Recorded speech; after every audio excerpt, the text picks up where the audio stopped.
So again, welcome. Today we are covering protocol basics. So trying to kind of go through a lot of the talking points that we have for a beginner training on protocols, hitting the really big items for creating a protocol, your list of treatments, the applications that go along with that, and looking at planning the assessments. I will be using a kind of an example protocol. I'm putting that here in the chat. It's just kind of a made up example. I've got a PDF document that I'll have off screen that I'm looking at, kind of just acting as if this would be a document that I received from my sponsor that I need to I'm referencing to set up a my protocol within ARM. It's obviously not particularly long. It's a little brief for what a real research thing probably would be, but it just kind of gives us an example to work through. And so if you want to mimic that with what we're doing today, try it on your own, feel free. As I said, I put that link to this PDF in the chat. We'll also, when we send the recording out, be sure to include that link in the email too, for your reference. Again, nothing particularly special, but just something to talk through. And if you want to reference or try it yourself, kind of a common question we get is, hey, it'd be great if I could try something. If you're kind of brand new to the software, this is a nice way to kind of have something to try and compare, kind of an answer key, if you will, of what we end up with in the end to compare with. Okay, so with that, I'm going to switch over to my ARM, and we're just going to really start from scratch, start from the very beginning, working through the process of setting up a protocol, which I guess to start at the very, very beginning, defining kind of the workflow in ARM. Our protocol is our plan for an experiment. That's our goal today, is set up that plan, and these protocol files are really templates. It is a template for every trial location that we're going to perform that experiment at. And in some cases, it might be there's just the one trial, and I'm going to create a protocol first for that plan, and then we'll just create the one trial and work through it. But a lot of times, there are several locations where those trials are actually performed, and then each trial is related to each other. They're a part of this one experiment, and so that's really the power of fleshing out a protocol and putting information in there, because all that information that you enter is copied into every trial that gets created. So wanting to have standardization, so when all of those trials come back and they may be performed by different individuals, it's really nice to put information into that protocol, so that way when the data comes back, it's all entered in a similar fashion. So we really kickstart that standardization effort by filling in the protocol. And so today, again, we're going to kind of just talk through the basics of getting some information into a protocol. Next week, we'll take that even a little further and go through some more tips and tricks of kind of taking these basics and going even further with them. So here in my ARM, very first step for us, just under the File menu, there's a command to create a new protocol. And that's really what we start with to create a brand new protocol for us. And on the screen here, we kind of have two different options for creating a new protocol. The first one is if we do have a previous protocol, maybe last year we did something similar, that we can use that information that we entered in that protocol from last year to create a new one this year. And so that's the idea of a protocol template. is to go out and retrieve an existing protocol file and copy certain information from it into this new protocol I want to create. So that can be handy to kind of jumpstart setting up a protocol if you have that available. If not, or if this is a totally new experiment, don't really have a prior reference we can start with, then the other option is just starting from scratch, if you will. And what the first step commonly is would be to look at the protocol settings.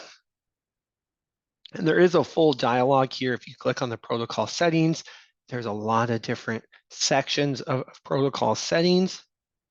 But what we have is kind of pulled out the most important ones, the ones that are probably most commonly looked at just to get going with the protocol. And so that is this checklist here. And so we can quickly get a summary of, in this case, it's my default settings, and then we can adjust anything that we need to get started. So our study design is RCB, which is what we already have set. So that's great. We don't have to change anything there. Replicates is 4. As I'm looking at my example protocol, that's how many we actually have: 4 treatments and 5 replicates. So I am off by 1. So I'm just going to click on this replicates option, and it'll open the settings dialog to whatever section that option is on. So I can turn up my replicates to 5, and my plot size is 4 by 6 meters, which just happens to be exactly what I have in my pretend protocol here. Which from a protocol perspective, this very well might change once you get to the trial, as different trial locations may need a different plot size. But we'll put in 4 by 6 as our recommended starter size of something we would commonly expect. Not that it has to stay that way forever.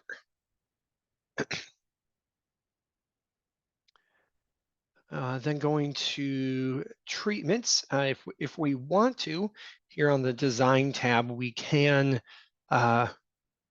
start with telling ARM how many treatments we'll create. That's certainly an option here, and I can turn that to 4, or if I leave that be, and I'll just put it back down to 2 the way it was. We'll see in the treatments editor a little later how we can add more treatments. So I'm actually going to leave that at 2 just so we can demonstrate how you would create more in the editor later on. And treatment units, we'll do metric. That sounds great. So that gives us a nice overview. Don't have to dive into each and every tab in the settings. And we'll just move on to create the protocol. The nice thing is this protocol settings dialog is available to us at any time while we're in the protocol. So if we do need to make a change, or there was something there that lists that we're not quite sure what it'll be yet, we can always get back there.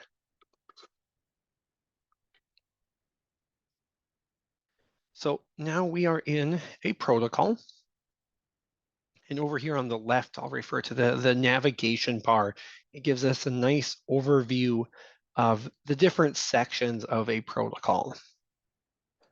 And just real quickly to define each one of those, the header, that is just a overview of the study.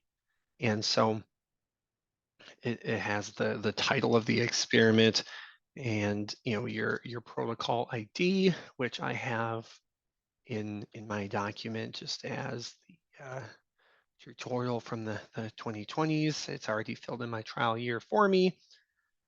Just various high-level information. Some of this is copied from our contacts that we'll see later on.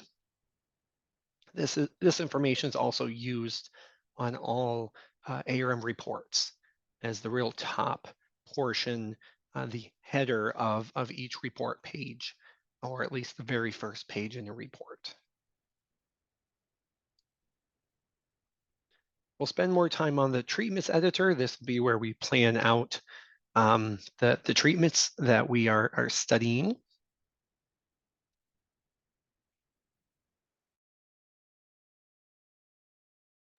The protocol description, this has quite a few different sections. There's really a lot of different fields for different information to fill in, and so we group them by different topics in different sections here. So there's a variety of items. We'll maybe do, let's just fill in a couple of them here as I look at my document. We've got some things that are kind of filled in from our settings already, such as our study design and our plot size. We can go into our objectives and conclusions, and I've got just a couple of sentences in my document that I'm just going to copy the text and paste right in here. In this field, you can see it looks kind of like a miniature Word document. This is a rich text field. So instead of just typing in information, we also have the ability to format the text. So if I want, I can change the size. I can put in formatting like bolding or bullet points, change the color, all sorts of things to enrich, I guess, your content there. And really a common use is if you have a Word document written up with information, it's got bullet points and formatting and stuff. When you copy it into ARM, it'll maintain all of that formatting there.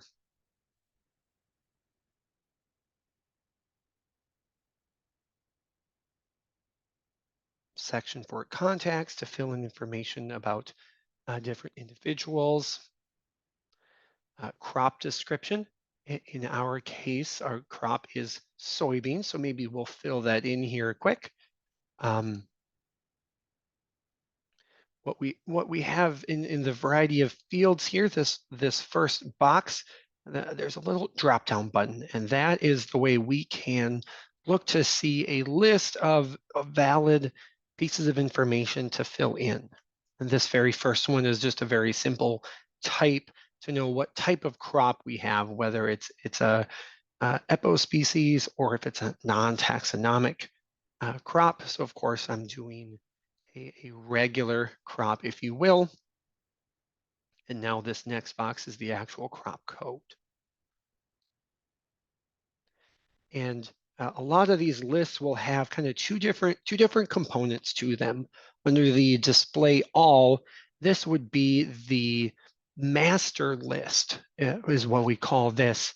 And the full, in this case, all the different codes from EPO for the different crops that can be tested.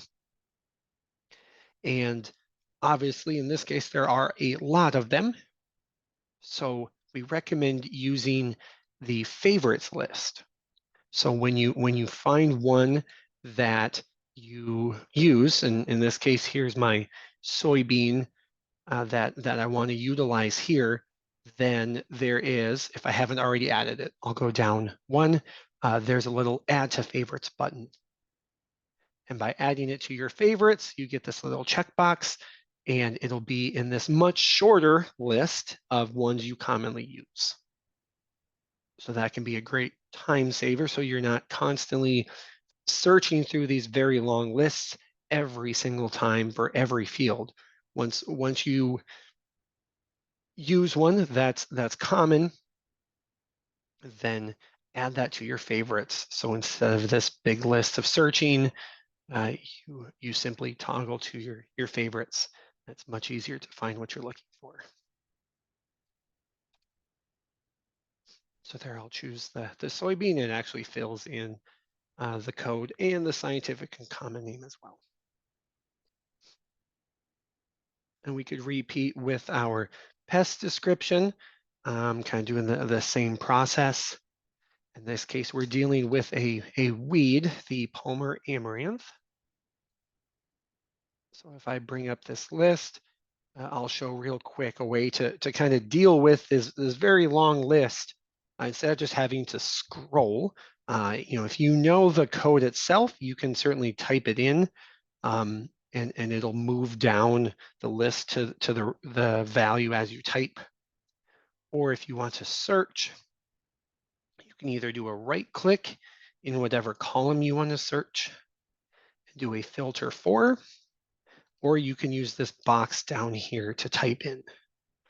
Either one will do it. I'll do the filter for in the common name to find the Palmer, whatever keyword you want to search for. When you fill that in, now ARM filters this list to show only the rows that have that keyword.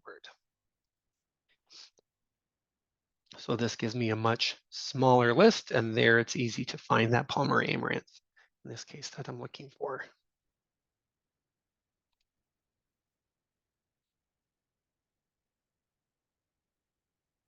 So just some ways to speed things up as you're working in ARM and filling in this various information.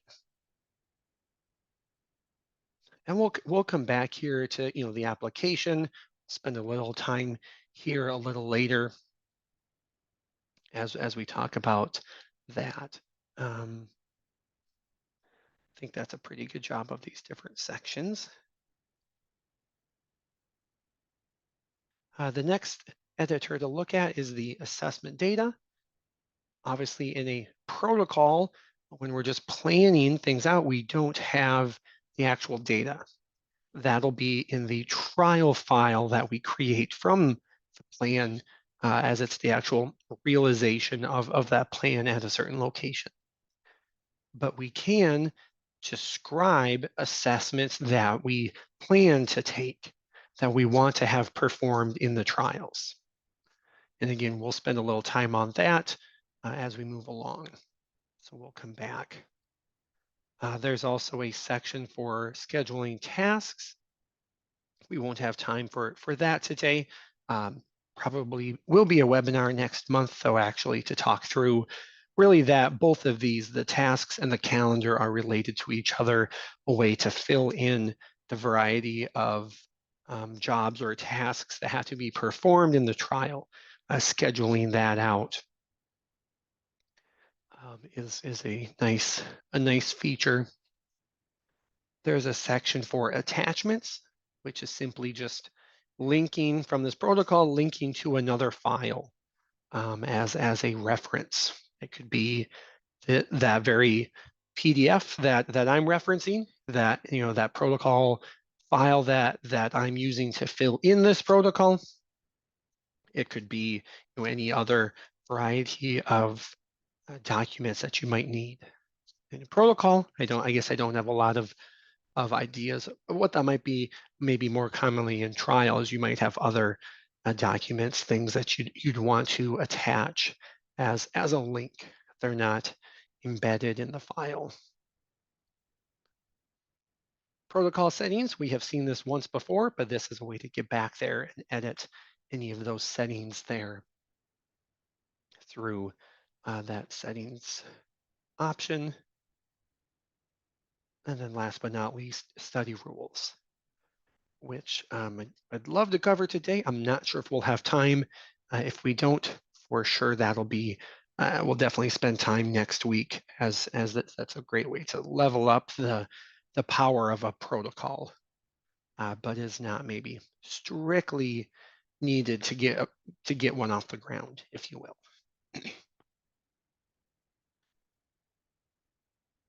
Okay, so that's really just a quick rundown of the different sections of a protocol. So we'll go through back to the treatments editor, kind of usually the first step in filling out a protocol would be to go into the treatments that we're going to test. And I'll just bring back my protocol document here just to show overall what our treatment list looks like. This is, again, a made-up study about testing the effectiveness of this herbicide product, Super Stomp. And the idea is that, of course, we'll have an untreated check to compare against, see how effective we are compared to doing nothing. Then we have this Stomper Plus product that it really is our herbicide that we want to test at 2 different rates. So 3 and 3.5 kilograms per hectare. That will just do a foliar broadcast when those weeds emerge. And then I've got a 4th treatment that is kind of our raw super stomp with NIS adjuvant just as a tank mix. So just, I don't know how realistic it is, but it gives us an excuse to talk through some different combinations and ways to approach the application of these as well. So again, bear with me if some of it is a little bit of a stretch as far as maybe not real research, but hopefully it's something that at least kind of illustrates some of the different possibilities in ARM, as it's really the trick here. The structure that we have is going to take you a long way, even if your research has nothing to do with herbicides, totally different part of the industry. Hopefully we'll at least be able to make that leap to some extent, as the fundamentals here really should apply to just about anything that's being done with ARM. All right, so with that, we'll just start filling in our treatment list. And I do have treatment 1 and a second treatment. Since we saw in that settings, we told ARM that we had 2 treatments. And I'll just start filling in this first one. The first column here is the treatment type.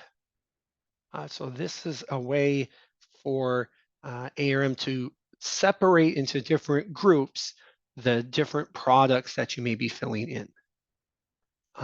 Just to keep things separate, keep things a little more organized, as opposed to this one huge list of every possible treatment product that you'd be working with. Can be a little messy. So this is a real nice way to just organize.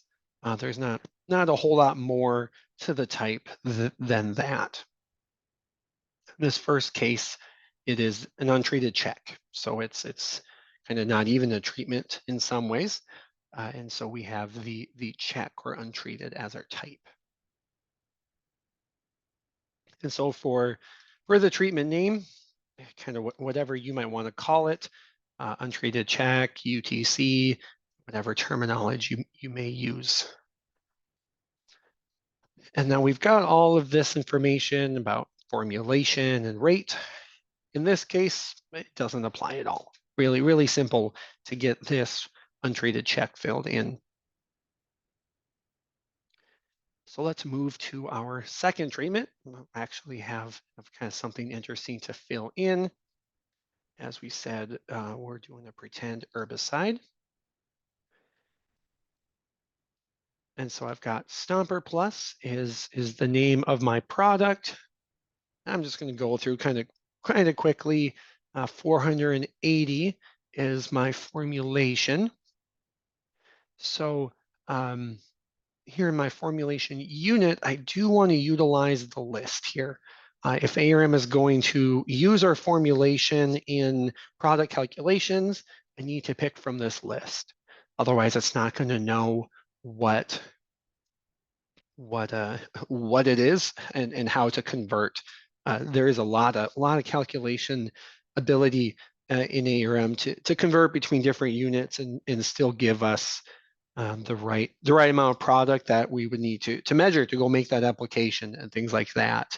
But we do have to stick to the lists in ARM, so that way it has that knowledge of what to calculate and how to convert between different units. So I'm looking for grams. So I'll type in this box and just do gram because I want grams of active ingredient per liter. So that's the one I want. And this formulation type is kind of the most important for those product calculations. So even if I don't have a specific formulation, um, that I know, maybe I'm not told that, I'm just receiving the jug from the sponsor and going out and making that application. ARM doesn't have to have the formulation if your rate is not specified in terms of AI, then ARM will be just fine. But you have to fill in the formulation type for any treatment in order to get a product calculation, because ARM has to know whether that formulation is dry or liquid, and also whether it's undiluted, or if we need to pair it with a carrier, usually water, when it's going on. So this formulation type is really important. It's kind of the most common question usually, at least to get started, as far as how come I'm not getting my calculations and things. It's usually, let's look at that formulation type first.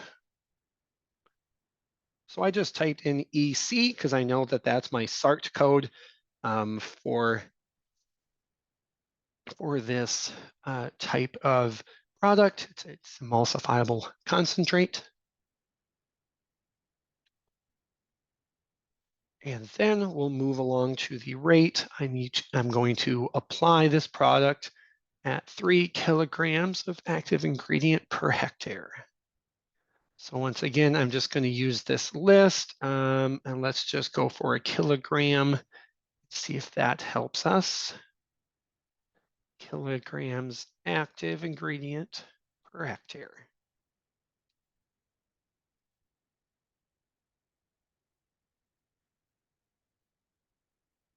Actually, I skipped one step. So the rate isn't necessarily needed here. But after I finish filling in my product name and the formulation details, if I come back to the treatment name field and look at my list, then ARM can take what I have and add it into my personal list here. Which I had already had added in probably a previous training. So I'll cheat and delete that out of here real quick to be a little more realistic, because the lists in ARM for the treatments, we don't really have like a standard. There's no organization out there that's kind of keeping tabs on all the different, at least common products out there on the market that we could use to have a reliable list. We have that for the formulation type. The SART codes are kind of nice and compiled for us, and so we can leverage that in our dictionary. But we just really don't have a great reliable source that is staying up to date for us to use in the treatments. And in some cases, if you're a company out there making new formulations in your own products, you definitely don't want that information available out there for everyone. So in some areas, it's of course there's nothing here because this thing's brand new and only known to us right now. So it's kind of up to you to build in your product list. So by filling in the name and any formulation details, then come back to the treatment name and display the list. And if ARM does not find that product in your existing list, it offers to put that in. So now in this case, I can say, yes, I want to put in the Stomper Plus, as I'll use it again here actually real soon. If I need to document the active ingredients within this product, I definitely can. I'm just going to skip that for now. And there, now in my list, I now have this Stomper Plus. And the reason to do this, of course, is now I want to document my treatment number 3? Well, one way to insert is I can simply just type in a treatment number 3, and that's going to create a new treatment for me. And I'll go choose my herbicide.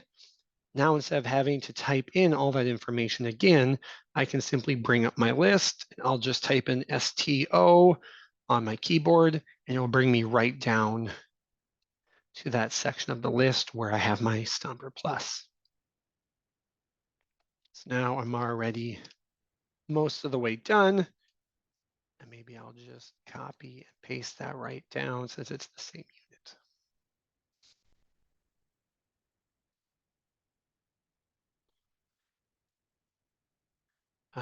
If I needed to insert a treatment instead of just adding to a fourth one, but I realized I went in a different order, you can, in the right click, insert a treatment into this list.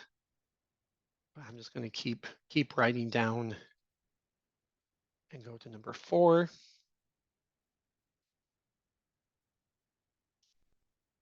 This one's just a little different. We're calling it Super Stomp. And I guess we've got 75% weight to weight.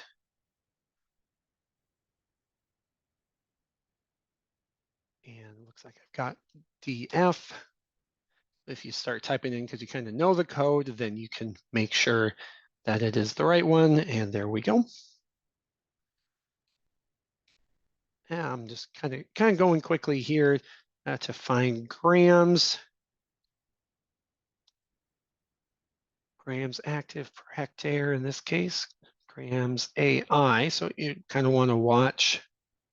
As you can tell, there's a lot of different combinations. So making sure that I'm doing it right, grams of active ingredient per hectare. So now for this product, I don't have just one component. This, as I said, this is a tank mix. So I have multiple components that I'm going to combine together. And so by simply just making another line that has the same treatment number, if you can tell with the coloring, both lines here are that light green. They both belong to the same treatment. So although I am adding another line here, it is still just treatment number 4. And we just have a second component to this product. In my case, it's an adjuvant, and I think I've got my NIS already here. So I'll just kind of cheat and fill that in real quick. And a 0.5% volume to volume. So just depending on your product types, just creating another line, it's all tied into that treatment number there. So we can create multiple components, just as many as you may have involved in that one treatment.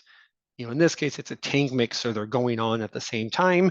It's possible that I have another product that gets applied at a later time that is still part of that one treatment that I'm testing, that whole scenario, if you will. So you can do that as well. And that kind of leads us into documenting our applications.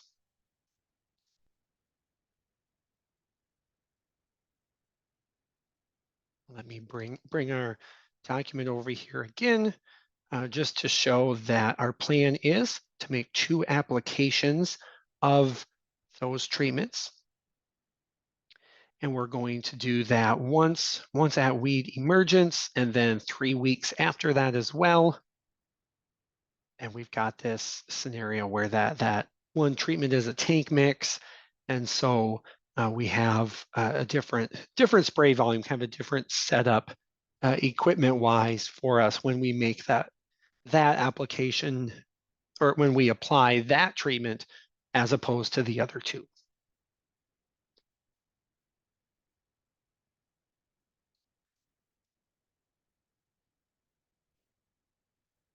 So for our applications, we are going to go into the protocol description.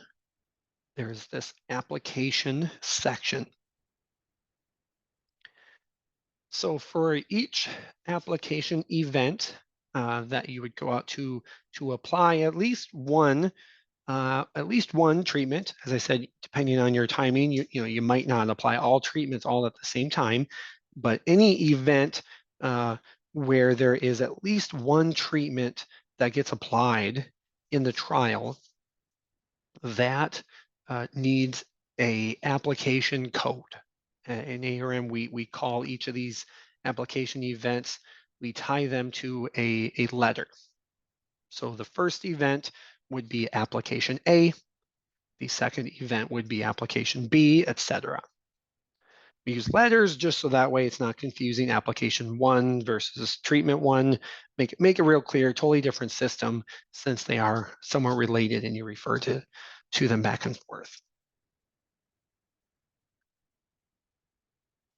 So our applications here, I've got just one at the moment, but this is a table. We've got a lot of different information to describe the application event.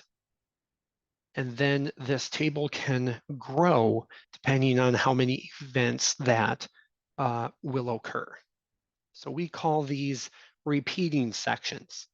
For each event that we repeat, then we can create another, in this case, a column in this table. There's some cases like the maintenance, it's the other way. You would create new rows as you add more maintenance products. But in our case, we want more columns. So you can either right click and do insert repeating section. That will add more sections to this table. Or on the properties panel, there's also the ability to add repeating sections. I kind of like this one because I can choose how many I want to insert at once. Because in the end, I'm going to need a total of 4. So now I have a total of 4 here, A, B, C, and D. So the main things to document here in an application, at least especially in a protocol where we're planning out the event, the method, the timing, and the placement. Those are kind of the bare minimum things to really encompass everything here, every high level aspect to describe what needs to be done. And we have a list that can cover quite a variety of application types. Our method in this case is, we said we were doing a spray, and I think that might be just the code itself, but let's just search for the word, search for the word spray, and yeah, there's a very simple spray as the method. The timing in our case for that first event was at weed emergence. That's really our trigger point. So if we just search for emergence, there's a lot there, but simply we're not doing pre. We're gonna just do right at emergence, I think, in this case. And then the placement of the application, the product itself, we said foliar.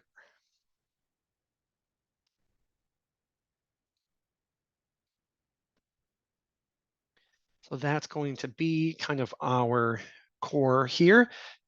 There's various information. Some of this maybe not necessary in a protocol. If it's part of our plan where there's a certain nozzle that needs to be used, because that's kind of part of our study, then we can definitely fill that in as an instruction in the protocol. Otherwise, leaving it blank, knowing that in the trial, it becomes documentation that the trialist can fill in what was actually used. So nothing wrong with leaving things blank in a protocol. It's all about filling in what is the plan, what matters in the experiment, and the rest can get filled in later in the individual trials. But for doing our application calculations, we do want to go down here to the application amount and the mix size. So if we want ARM to calculate how much product we'll need to perform these applications, these values are important. And so when I clicked in here to the application amount, you saw it is kind of pre-filled from our settings. So in the protocol settings, there is a section for application details. This is really just creates a default, so I didn't spend much time on it originally because it maybe makes more sense to put in the individual applications what'll actually be the plan.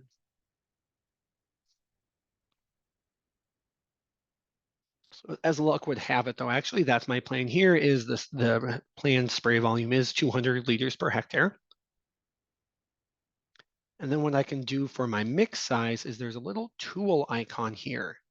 So instead of a list, what pops up is this calculator. And so based on that application amount, which would be, in our case, how much water, the carrier, plus the formulated product that we will have, what is the rate that we want to apply that to? So we'll have 200 liters per hectare of area. That's the rate of the carrier and product that go out. And so then ARM can, based on our plot size in this study, we can calculate how much truly would be needed then to mix up to cover our individual plot areas. So I'll have 5 replicates, so I'll have to do it 5 different plots across the field. 24 square meters means I would need 2.4 liters to mix up to cover that area. The advantage by kind of letting ARM calculate this is you maybe don't operate on that very, very bare minimum. You need a little to fill the lines or to make sure you have enough. You maybe always do a certain overage, and we can specify that here. So we can tell ARM, maybe I always just have 500 mils that I make up extra to make that application, or maybe we just operate on a 10% overage, whatever the case may be. ARM can factor that in and gives us a final calculated mix size for us to use.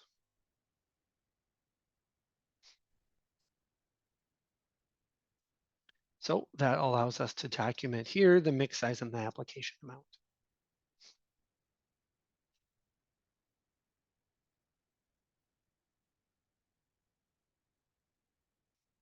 All right, so that's the first application event. Now, when we looked at our protocol, we had said that there's really 2 different timings. There was one at the weed emergence, and then 3 weeks later, we would go out and apply all the products again. But the one note at the bottom was about the tank mix. And because our treatment 4 has just a different setup, different equipment, something significant to where it is a different things we may need to document. What we're actually going to do in ARM is have 2 different application codes for, we'll call it the one event of going out on that particular day at weed emergence, in this case, to apply all of our treatments. So I try to use this example to illustrate, because it's a common confusion point with application codes. Sometimes it seems very simple. The one code is one day, one time going out, that is one application code. But that's not always the case. If there is, really anything in the method or timing or placement that might be different, when you're going out there to actually make that application, or in our case, in calculating the amount of product to measure, you need a separate code to document that difference, even though it would be on the same day. So in this case, I'm going to have something very similar. It's going to be 250. And I can use the very same calculator here. We said 10%. And so now we get a mix size of 3.3 for this. In this case, it'll be for treatment 4.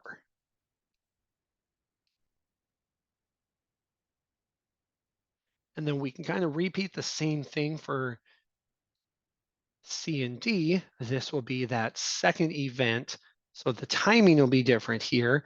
It will be 3 weeks later. We don't have a specific item in this list for every set of number of days, so you can free type a timing if you want. So I'm going to do an abbreviation. I want 21 days after application A. And that'll be the way I demonstrate the timing there. And this would be the same thing. This would be 21 days after, I guess in some ways it's after application B. Potato, they're probably about the same thing. And then it'll be the same setup.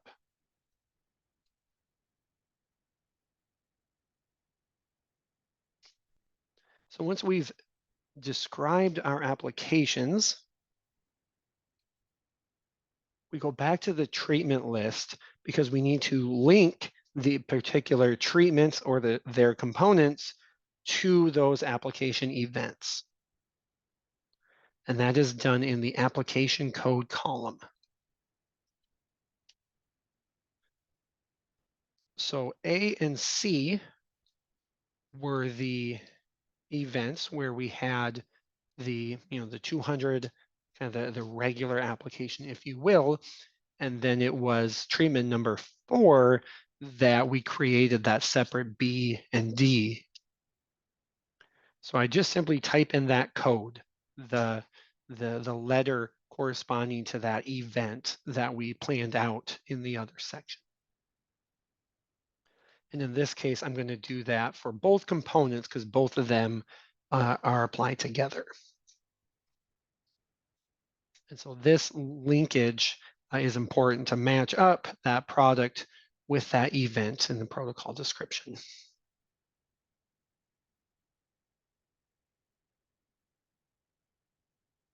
And just real quick, we won't dive into this very deep, but in our print reports, I just clicked on the little print icon in the toolbar.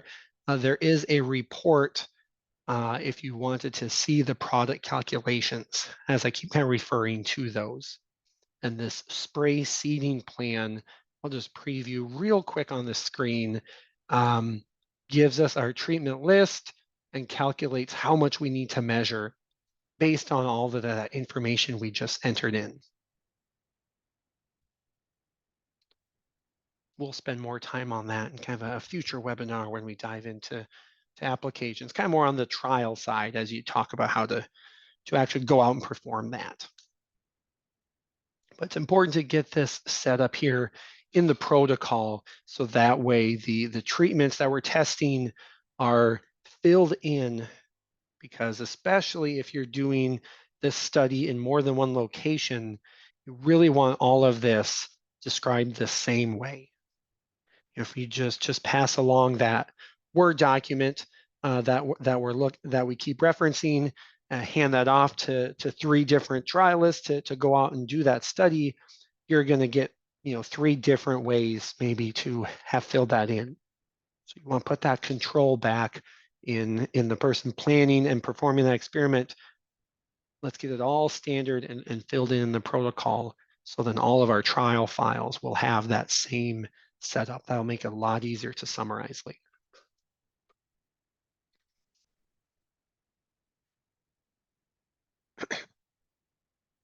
All right, going to speed things up just a little bit because we've got one more big topic to to tackle here.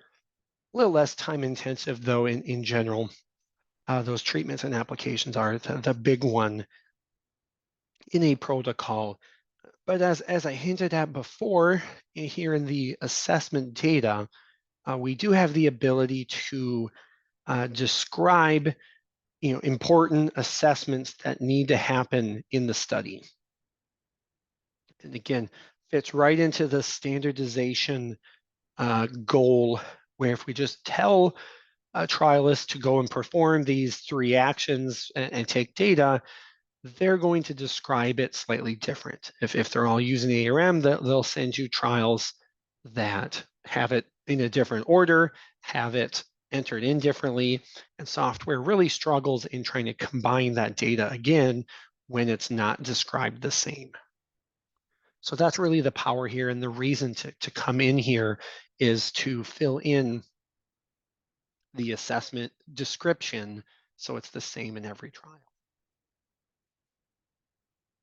So much like the application, there's a lot of components to fill in, but from a planning perspective, a description of what is this kind of boils down to three rows: part rated, rating type, rating unit. If you don't fill anything else in, those would be the 3 to do, and that really describes what action should take place. So your part rated, that is the specific object that the action is going to be performed on. My examples here real quick of what we're trying to fill in for our assessments. We were going to do a stand count, pre-emergence. That seems backwards. Post-emergence, I think, of how many weeds there are before application. I think is what I mean there.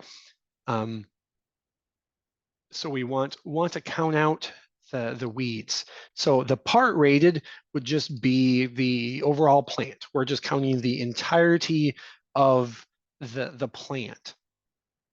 So that one is simple, but you can of course dive in if you're looking at insects, or if you're going to look at a particular leaf, whatever.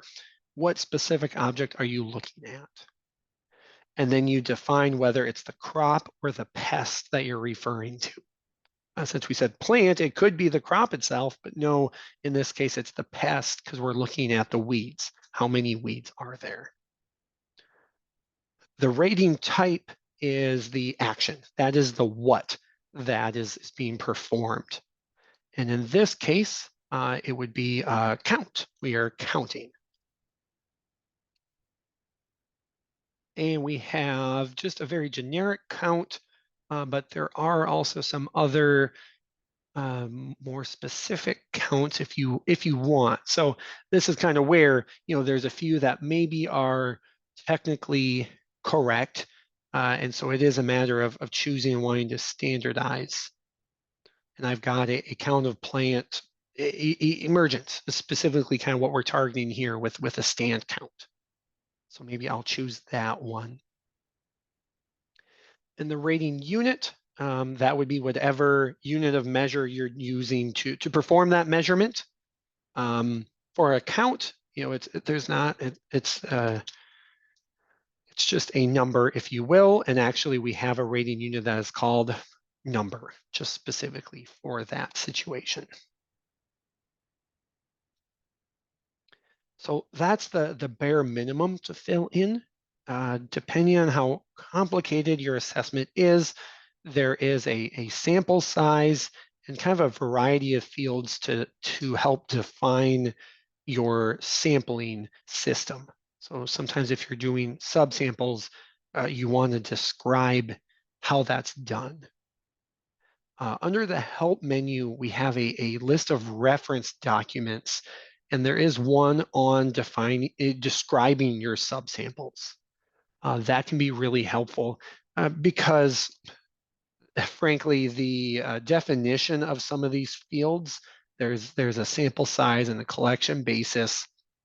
the definition we get from SART on those are just weird. They talk about numerators and denominators, and it's hard to get a good grasp on it. So this document just kind of steps through some different examples to try to help explain how to use some of that.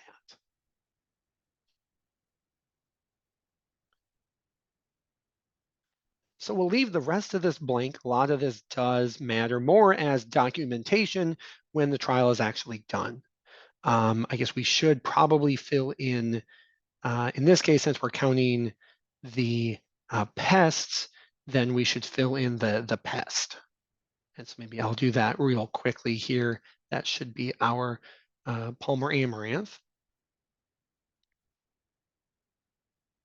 But I do want to show an alternative. So I do have several assessments we want to perform. The next one would be a percent knockdown or percent control assessment to do 1 week after each application.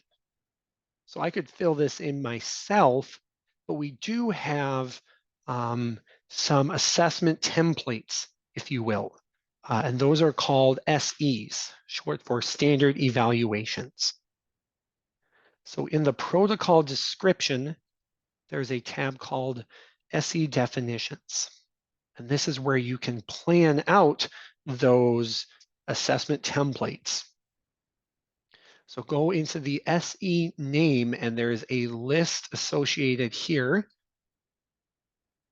And it has hundreds and hundreds of standard evaluations or these assessment templates. And if you just click on one, you can see to the right a preview of what is filled in for just all sorts of different type of research. So this can be a real nice way to kind of kickstart those descriptions. I'll just use one from this list. So again, filtering obviously is very huge because this list is incredibly large. So maybe I filter this down for a control as I want to do a control rating.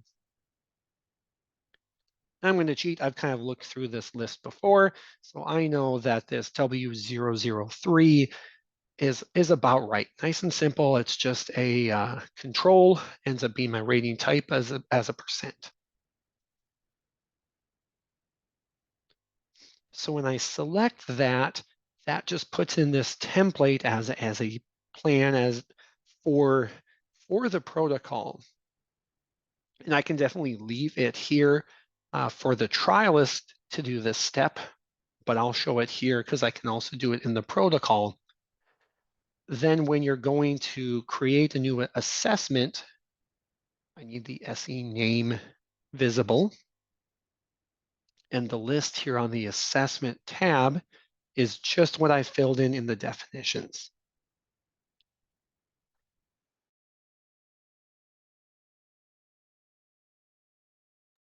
So I can choose my SE there. And now all of that is filled in all in one go. I don't have to hand type that. And the nice thing is I actually would need to perform this twice. So I could do the same thing for my second assessment and do another week control. And the only difference would be the timing of that. And I can use maybe the rating timing is a field. Here we go. So I would call that A1. I should use my list actually. Oops. To say the first assessment. I guess this would be the second. This would really be the second time going out there because my count here would be the first. First time I go out, then the second, and then this would be the third. And I can fill in some more if I need, if I want to put in the interval we said 1 week. So this would really be 7 days after application A, and this would be 7 days after application C, because we want to go out 1 week after the application took place. So same assessment being performed.